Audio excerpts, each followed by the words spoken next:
नमस्कार, मैं हूं आपके साथ नम्रता। हर आविष्कार के पीछे कोई ना कोई थ्योरी जरूर दी जाती है।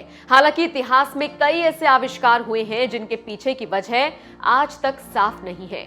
वैज्ञानिक कई सालों से इन आविष्कारों के पीछे की कहानी का पता लगाने की कोशिश कर रहे हैं, लेकिन पता लगा नहीं पाए हैं।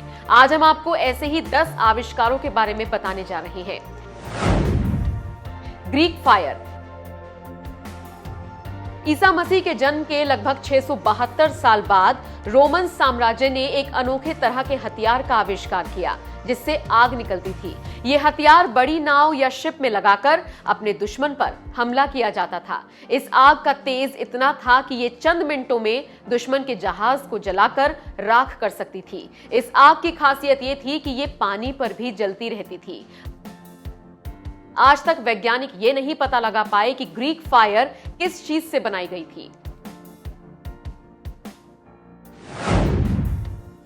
Damascus steel. सीरिया की राजधानी डमस्कस में बनने वाली तलवारें भी हर किसी को हैरान करती हैं। अपने वक्त की सर्वश्रेष्ठ तलवारें उड़ते हुए रुमाल को काटने में सक्षम रही हैं। इतना ही नहीं, ये बिना किसी नुकसान के 90 डिग्री तक मुड़ भी सकती हैं। हालांकि ये कैसे मुमकिन हुआ, इसका पता आज तक वैज्ञानिक लगा रहे हैं। वॉयनिक मैन्यूस्क्रिप्ट। ये एक ऐसी हस्तलिपि है जिसको आज तक ना कभी किसी ने पढ़ा है और ना ही आज तक इसे कोई समझ पाया है। कोई नहीं जानता कि इस पर क्या लिखा है, बस अंदाजा ही लगाया जाता रहा है। हस्तलिपियों के अध्ययन से पता चलता है कि ये 15वीं शताब्दी की हैं, जो शायद मध्य यूरोप की मानी जाती हैं। एंटीकाइथोरा मैकेनिज्म। ये एक तरह का खगोल शास्त्र के लिए इस्तेमाल किए जाने वाला यंत्र बताया जाता है। ये यंत्र 1901 में समुद्र तट से मिला था। वैज्ञानिक शोध में ये जरूर पता लगाया गया था कि ये यंत्र बहुत साल पहले बना था, लेकिन ये कोई नहीं बता सका है कि आखिर इस यंत्र को किसने बनाया और आखिर कौन इसका इस्तेमाल करता था। जहांग हेंग का सिस्मोस्कोप। ये आविष्कार चीनी वैज्ञानिक जहांग हेंग ने किया था। ये यंत्र दुनिया का पहला भूकंप आंकने वाला यंत्र बताया जाता है। कहा यह भी जाता है कि इसका आविष्कार 132 एडी में हुआ था। जब भूकंप आता था तो यंत्र में बने ड्रैगन के मुंह से एक पीतल की छोटी सी गेंद नीचे बने मेंढक के मुंह के अंदर चली जाती थी। वैज्ञानिक ये नहीं जान पाए कि इस यंत्र के अंदर ऐसा क्या था और इसका काम करने का तरीका क्या था। वाइकिंग्स की उल्फबर्ट तलवार। वाइकिंग उन लोगों को कहा जाता था जो सिपाही, व्यापारी, समुद्री डाकू या फिर खोजी यात्री बनकर यूरोप, एशिया और उत्तरी अटलांटिक द्वीपों में जाते थे और वहीं पर बस जाते थे।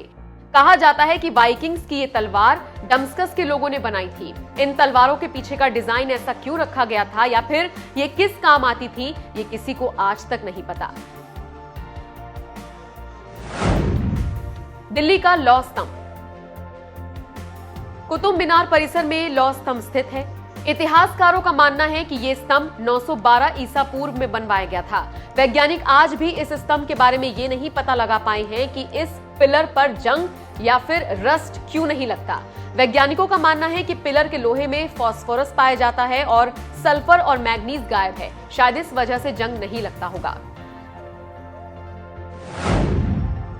फाइस्टॉस डिस्क। साल 1908 में ग्रीस के क्रेट में इस डिस्क की खोज हुई थी। मिट्टी से बनी ये डिस्क 1700 ईसा पूर्व की है। इस डिस्क पर 241 शब्द, 45 सिंबल स्पाइरल के आकार में बने हुए हैं। माना जाता है कि इस डिस्क पर गीत लिखा है या फिर किसी तरह की प्रार्थना अंकित है। इस डिस्क पर मिनोअन में हस्तलिपि लिखी है जिसमें मिनोअन भगवान के लिए प्रार्थनाएं लिखी हुई हैं। रोमन डोडेकेहेड्रन। वैज्ञानिकों को अभी तक इस बात का पता नहीं है कि यह यंत्र किस लिए इस्तेमाल किया जाता था। माना जाता है कि रोमन लोगों ने इस यंत्र का आविष्कार किया था।